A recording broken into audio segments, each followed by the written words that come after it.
अस्सलाम वालेकुम रहमतुल्लाहि व बरकातुहू। बेटा, मैं आपको फ़र्स्ट ईयर इस्लामियात का मॉडल पेपर एक दफ़ा दिखाना चाह रही थी। अक्सर बच्चे मुझसे पूछ रहे थे कि पेपर पैटर्न शेयर कर दें, तो जल्दी से देख लेते हैं।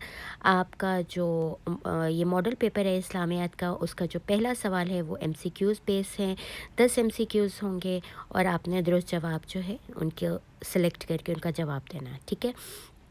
सवाल नंबर 2 है हमारे पास, मुंतज़िल ज़ैल कुरानी आयात में से कोई सी एक का तर्जुमा और तशरीह लिखें। तो 2 आयात आपके पास होंगी, उनमें से किसी एक का तर्जुमा और तशरीह लिखनी है। ये 4 नंबर का है, ठीक। नेक्स्ट क्वेश्चन, मुंतज़िल ज़ैल अहादीस का तर्जुमा लिखें। 2 अहादीस होंगी और दोनों के तर्जुमे लिख लें, और 2-2 नंबर दोनों के हैं, तो टोटल 4 नंबर। सवाल नंबर 4 है, मुंतज़िल ज़ैल में से सिर्फ़ 8 सवालात के मुख्तसर जवाबात लिखें। तो 10 सवालात दिए गए हैं, जिनमें से 8 के जवाब देने हैं, और हर एक के 2-2 नंबर है, टोटल नंबर 16 है। हिस्सा सोम है। फिर मुंतज़िल ज़ैल सवालात में से 2 के मुफस्सिल जवाबात तहरीर करें। 3 सवालात दिए होते हैं, जिनमें से कोई से 2 आपने करने होते हैं, ठीक है। ओके, ये जो कि मॉडल पेपर है, इसमें कुछ चीज़ें बड़ी इंपॉर्टेंट थी, तो मैंने कहा एक दफ़ा आपको गो थ्रू करवा दूँ। एमसीक्यूज़ में पहला एमसीक्यू है, इस्लाम के माशी निज़ाम में बुनियादी चीज़ है किसको हासिल? निफाक को, ज़कात को, खैरात को, कस्बे हलाल को। दुरुस्त जवाब है ज़कात। नेक्स्ट है, जिहाद का मकसद है माशी गलबा, गलबा दीन, वुसत सल्तनत, इस्लाह मज़लूम। दुरुस्त जवाब है गलबा दीन। नेक्स्ट है, एक डैश एक ऐसी नेमत है जो महज अल्लाह ताला का दिया है, कोई शख्स अपनी मेहनत काविश से इसे हासिल नहीं कर सकता। रिसालत, हिदायत, इमामत, फलाह आखिरत। दुरुस्त जवाब है रिसालत। रिसालत एक ऐसी नेमत है जो महज अल्लाह ताला का दिया है, कोई शख्स अपनी मेहनत काविश से उसे हासिल नहीं कर सकता।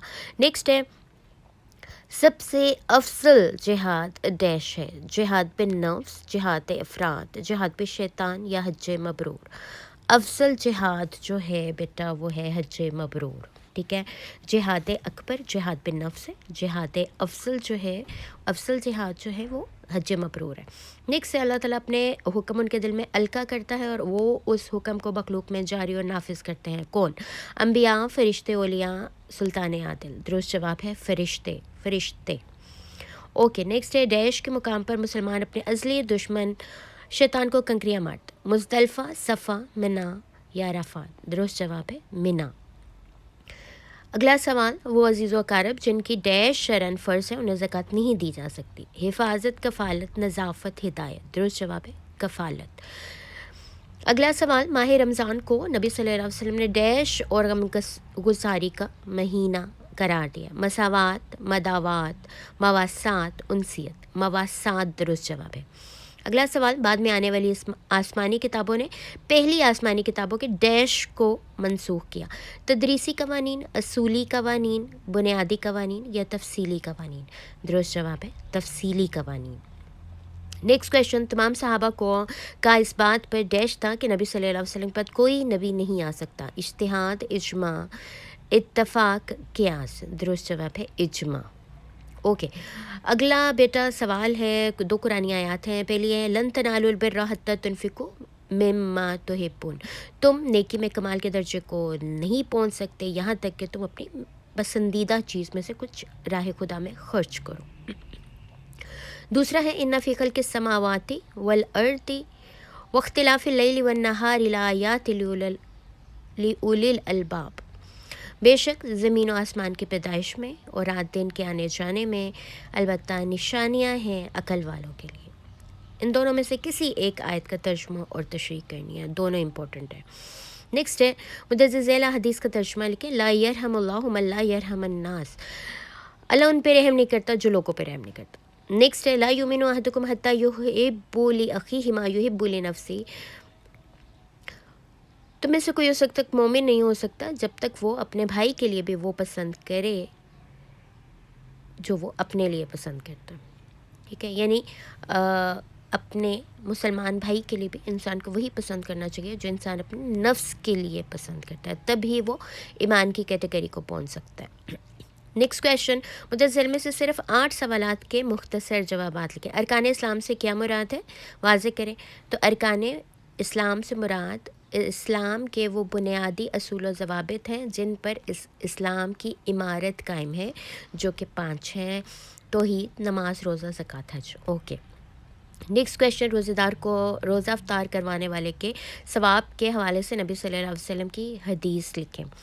آپ کے ذہن میں ہوگا کہ جو شخص ایگزیکٹ حدیث نہیں بتا رہی لیکن مفہوم بتا رہی ہوں، آپ کے ذہن میں آ جائے گا، آپ بک سے اچھی طرح اس کو پریپیئر کر لیجیے گا۔ روزہ دار کو روزہ افطار کرانے والے جتنا ہی ثواب ملتا ہے اور اس کو نارے جہنم سے رہائی ہو جاتی ہے اور اس کے گناہ بخش دیے جاتے ہیں۔ اس حوالے سے وہ جو حدیث ہے وہ لکھنی ہے۔ وَاعْتَصِمُوا بِحَبْلِ اللَّهِ جَمِيعًا میں حبل اللہ سے کیا مراد ہے؟ اور اللہ کی رسی کو مضبوطی سے تھامے رہو، اس میں حبل اللہ سے کیا مراد ہے؟ حبل اللہ سے مراد اللہ کی، حبل اللہ کے معنی ہے اللہ کی رسی، اس سے مراد کیا ہے؟ دین کتاب الہی یعنی قرآن مجید۔ کلمہ شہادت کے کتنے حصے ہیں بیان کریں؟ کلمہ شہادت کے 2 حصے ہیں۔ اشہد اللہ الہ الا اللہ، پہلا حصہ کون سا ہے؟ اس بات کی گواہی کہ اللہ کے سوا کوئی عبادت کے لائق نہیں ہے، اور دوسرا حصہ وَأَشْهَدُ أَنَّ مُحَمَّدًا عَبْدُهُ وَرَسُولُهُ کہ نبی صلی اللہ علیہ وسلم اللہ کے بندے اور رسول ہیں، یعنی توحید اور رسالت۔ الہامی کتابوں کے نام اور جن پر یہ نازل ہوئے ان کے نام تحریر کریں۔ 4 الہامی کتابیں ہیں: تورات حضرت موسیٰ علیہ السلام پر، زبور حضرت داؤد علیہ السلام پر، انجیل حضرت عیسیٰ علیہ السلام پر، اور قرآن مجید حضرت محمد صلی اللہ علیہ وسلم پر نازل ہوئی۔ حج ایک جامع عبادت ہے، وضاحت کریں۔ یہ بہت امپورٹنٹ سوال ہے، بورڈ کے پوائنٹ آف ویو سے بھی بہت امپورٹنٹ سوال ہے۔ یعنی جب لوگ حج کے لیے نکلتے ہیں تو حج کے لیے جو سفر کیا جاتا ہے وہ جہاد کی مانند ہے، اس کے لیے جو پیسے اللہ کی راہ میں خرچ کیے جاتے ہیں وہ زکوٰۃ سے مشابہ ہیں، اور اس طرح کے جو دوسرے پوائنٹس ہیں ان سب کو آپ نے لکھنا ہے کہ یہ حج ایک ایسی عبادت ہے جس میں تمام ہی عبادات کی روح شامل ہو جاتی ہے۔ وحی کے لغوی اور اصطلاحی معنی تحریر کریں۔ وحی کے لغوی معنی کیا ہے؟ اشارہ کرنا یا دل میں کوئی بات ڈال دینا۔ اور پھر آپ نے یہ تو لغوی معنی ہے، اور اصطلاحی معنی بھی آپ نے لکھنی ہے۔ بہت اچھی طرح سے اصطلاحی معنی بھی یاد کر لیجئے، یعنی اللہ تعالیٰ کا وہ پیغام جو اللہ تعالیٰ اپنے پیغمبر کے دل میں فرشتے حضرت جبرائیل کے ذریعے سے ڈال دے، پردے کے پیچھے سے سنوا دے، یا اپنے قاصد کو بھیج کر پیغام پہنچا دے۔ نیکسٹ ہے جی، معصومیت کس کی صفت ہے؟ وضاحت کریں۔ معصومیت انبیاء کی صفت ہے، اور اس کا مطلب یہ ہے کہ وہ لوگ گناہوں سے پاک ہوتے ہیں، اپنے اعلیٰ کردار کی وجہ سے وہ کسی قسم کی غلطیاں، کوتاہیاں اور گناہ سے محفوظ کر دیے گئے ہیں، اس لیے وہ معصوم ہوتے ہیں۔ نیکسٹ ہے، طاغوت کسے کہتے ہیں؟ نیز اسلامی معاشرے میں یہ کس شکل میں پایا جاتا ہے؟ طاغوت جو ہے وہ وہ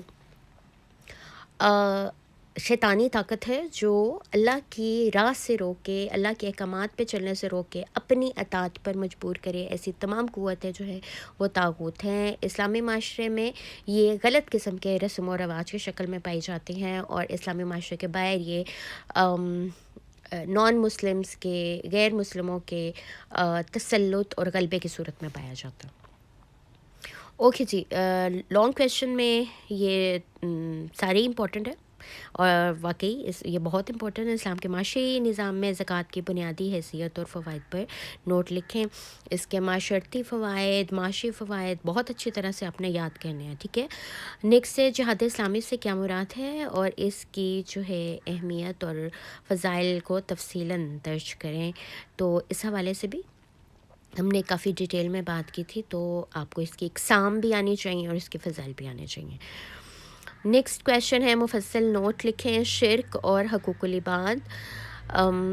شرک بھی امپورٹنٹ ہے اور حقوق العباد ایک جرنل سا اوور ویو دینا ہے، کیونکہ یہ 4 نمبر کا ہے کہ حقوق العباد کی ڈیفینیشن ہو جائے گی اور اس میں کون کون سے حقوق ہیں، اور جسٹ جو ہے ہارڈلی 3-4 لائنوں میں ہر حقوق، جیسے والدین کے حقوق ہیں، اولاد کے حقوق ہیں، زوجین کے حقوق ہیں، 3-3 4-4 لائنوں میں جس وہ بیان کر کے آپ اس کویشچن کو اینڈ کر سکتے ہیں۔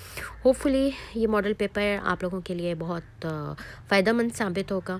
اللہ تعالیٰ آپ کا حامی و ناصر ہو اور آپ کی مدد فرمائے اور آپ بہت اچھے نمبروں کے ساتھ پاس ہو جائیں.